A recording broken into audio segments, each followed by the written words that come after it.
atau juga operasi yang dilakukan terhadap Ridho Roma. Seperti apa kemudian gelaran barang bukti tersebut, langsung saja kita akan lihat bersama-sama pemirsa. Cepet banget ya, udah mau habis. Caca, tentu kita kembali dikejutkan ketika ada berita tertangkapnya seorang pesohor di Indonesia atau penyanyi dangdut, yakni Ridho Roma, yang berhasil ditangkap, diamankan oleh pihak Mapolres Jakarta Barat. Penangkapan dilakukan atas dugaan penyalahgunaan narkoba. Penangkapan ini dilakukan pada pagi tadi sekitar pukul 4 waktu Indonesia Barat di sebuah hotel di kawasan Jakarta Barat. Saya saat ini bersama dengan Kapolres Jakarta Barat, Kombes Pol Rocky Harilangi. Selamat malam Pak Kapolres. Selamat malam Pak. Pak, baik, mungkin bisa dijelaskan pertama kronologis dan barang bukti yang berhasil diamankan oleh pihak kepolisian dari penangkapan tersangka ini.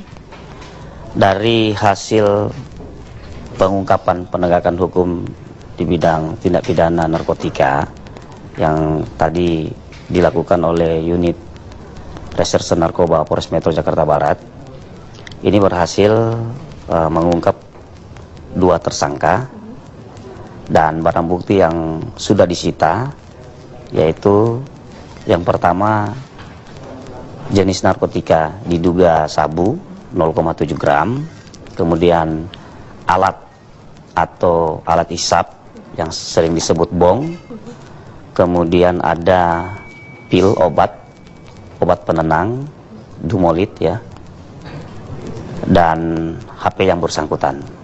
Baik. Sebelum penangkapan ini terjadi Pak, seperti apa proses pengintaian atau informasi dari mana saja yang diterima oleh pihak kepolisian sampai akhirnya penangkapan itu dilakukan Pak? Tentunya ini berawal dari informasi masyarakat. Kita ketahui bahwa narkotika ini atau narkoba ini adalah merupakan musuh kita bersama atau musuh negara, sehingga kepolisian, khususnya kepolisian Polres Metro Jakarta Barat, ketika mendengar informasi ini sangat atensi, sehingga melakukan penyelidikan yang intensif. Dan tadi pagi berdasarkan teknik dan taktik penyelidikan, kita bisa melakukan penegakan hukum dan berhasil menangkap 2 tersangka tersebut. Dari pemeriksaan yang saat ini masih terus dilakukan terhadap 2 tersangka ini, apakah tersangka yang merupakan musisi di Indonesia ini Pak mengaku sudah berapa lama ia menggunakan narkoba ini?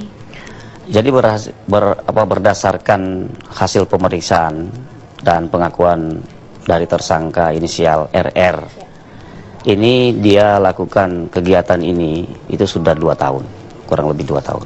Baik. Dan apakah sampai saat ini pihak kepolisian sudah bisa mengetahui jaringan mana atau ada peredaran dari mana Pak, di Indonesia apa luar Indonesia barang ini didapatkan? Nah ini yang lagi kita dalami, ini kan masih berproses ya, dan ada salah satu DPO yang memang harus kita kejar ya, mudah-mudahan dalam waktu dekat ini bisa kita dapat, yang berinisial D. Nah, kemungkinan ke arah sana juga dan hal-hal lain ini bisa kita dapat. Tapi untuk sementara ini masih berproses karena penyelidikan dan penyidikan ini terus akan berlanjut. Baik. Mungkin terakhir Pak, bisa dijelaskan pasal yang disangkakan dan ancaman hukuman pidananya berapa tahun? Untuk sementara, pasal yang kita persangkakan kepada yang pertama inisial RR itu pasal 112. Undang-Undang RI nomor 35 tahun 2009, kemudian pasal 114, 127, 132. Kemudian yang tersangka yang kedua, yang inisial S, ini pasal 114. Baik. Ya. Ancaman hukuman pidana. Ancaman pidananya lebih dari 5 tahun dan bahkan bisa maksimal 20 tahun. Baik. Pak Kapolres Jakarta Barat, Kombes Pol Rocky Harilangi, terima kasih atas waktu Anda bersama kami di program Apa Kabar Indonesia Malam. Itu Caca, dan sampai dengan malam ini pihak kepolisian masih terus melakukan pemeriksaan secara intensif terhadap 2 tersangka, dan Polres Jakarta Barat juga berjanji akan terus mengusut tuntas kasus ini, termasuk terus melakukan pencarian terhadap 1 orang DPO. Demikian yang bisa kami kabarkan dari Polres Jakarta Barat. Kami kembalikan ke Caca. Baik, terima kasih Hairunisa mengabarkan langsung dari wilayah Jakarta Barat. Mas Arief, ini kan dari keterangan pihak polisian bahwa sudah 2 tahun mengkonsumsi narkoba. Lama juga ya sampai akhirnya sudah ditangkap. Juga ya, ini dapat barangnya itu apakah kemudian dari internal kelompok kalangan selebritis itu sendiri atau mungkin di luar nih Bang, bukan dalam lingkupnya, itu gimana sih Bang? Kalau soal barang itu di mana-mana ada. Jangankan orang luar, orang dalam penjara juga bandar banyak bandar besar-besar itu dalam penjara. Bagaimana orang di penjara bisa jadi bandar, bagaimana orang yang di luar? Itu. Tapi kan kalau Mas Arief, artis itu kan kalau beli juga hati-hati ya, takut kemudian itu intel ya, takut kemudian itu adalah bisa infonya kemana-mana. Jadi kan kadang dia juga belinya dari orang yang terpercaya. Jangan-jangan memang dalam lingkup golongan selebritis sendiri, teman atau gimana? Mas Arief lihat itu seperti apa? Nah, kalau informasi dari mana barang itu memang lebih banyak ke inner circle-nya mereka ya. Kadang begini Mbak, artis itu kan salah satu profesi yang bisa mendatangkan banyak uang ya kan? Nah, itulah yang jadi incaran para bandar sebagai sasaran empuk. Itu pendekatannya banyak, ada yang lewat manajernya, ada yang lewat teman-temannya, ada juga ya. Dan itu semua berpulang ke mereka pribadi masing-masing. Nah, kalau kita melihat dari sosok Ridho Roma ini kan kegiatannya terakhir berarti nyanyi sama film ya, sempat film ya Mas ya.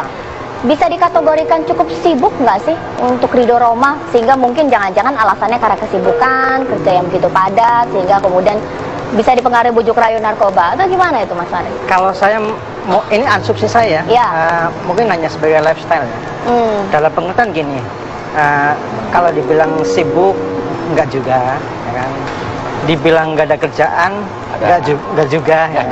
Ada ya. Karena pedangdut biasanya lebih ramai off airnya daripada on airnya, dan mereka mendapatkan duit itu dari off airnya, bukan dari televisi. Nah, masuknya lewat mana? Ya mungkin itu dari teman-temannya sebagai gaya hidup. Iya. Apalagi ketika malam sebelum dia tertangkap, kata manajernya dibilang itu habis sign kontrak untuk tampil ya. Setelah itu dia pamit akan nonton film bareng teman-temannya. Nah, mungkin itulah teman-temannya itu yang membuat dia itu ikut make. Selain mungkin pengakuan dia selama 2 tahun dia udah make ya.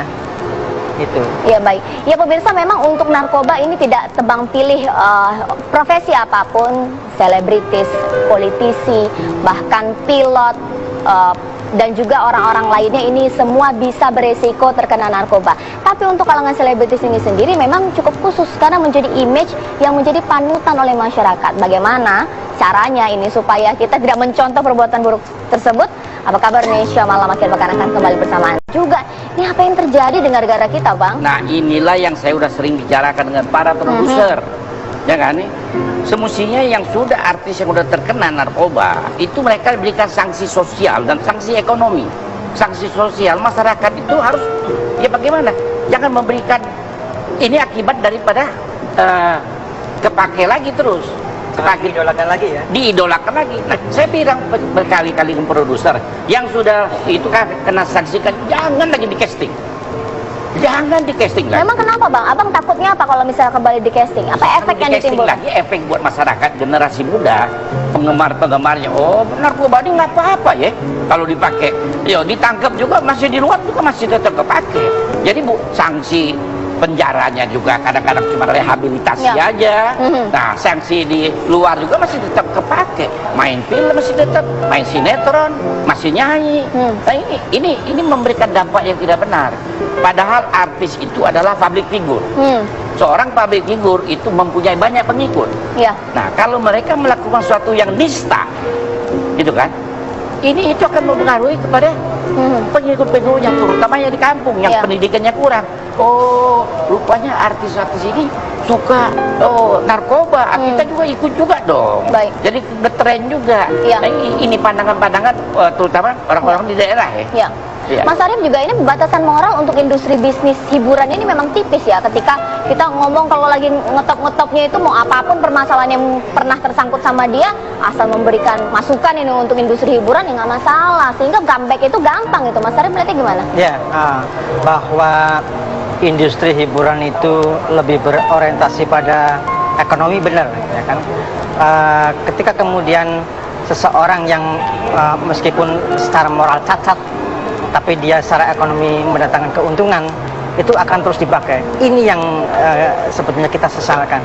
Mestinya harus ada pikiran jangka panjang dari para produser atau sutradara, bahwa memang orang-orang seperti itu sudahlah, nggak usah dipakai lagi lah. Banyak sebetulnya talenta-talenta muda yang tidak terpantau dan itu bisa jadi andalan untuk dunia hiburan, gitu Mbak. Dan untungnya ada ya. Benar.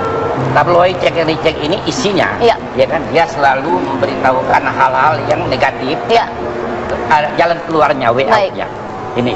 Baik, intinya adalah pemirsa bahwa apa yang terjadi terhadap kasus Ridho Roma, tanpa mau mendahului proses penyidikan, kita serahkan dulu kepada kasus hukum sambil menunggu informasi dari pihak keluarga seperti apa. Tapi apapun yang terjadi mengenai dunia selebritis yang beberapa kali terjangkut kasus narkoba, itu kemudian jangan kita kaitkan menjadi stigma yang buruk, tapi jangan contoh yang tidak baik juga pemirsa. Ini menjadi akhir Apa Kabar Indonesia Malam.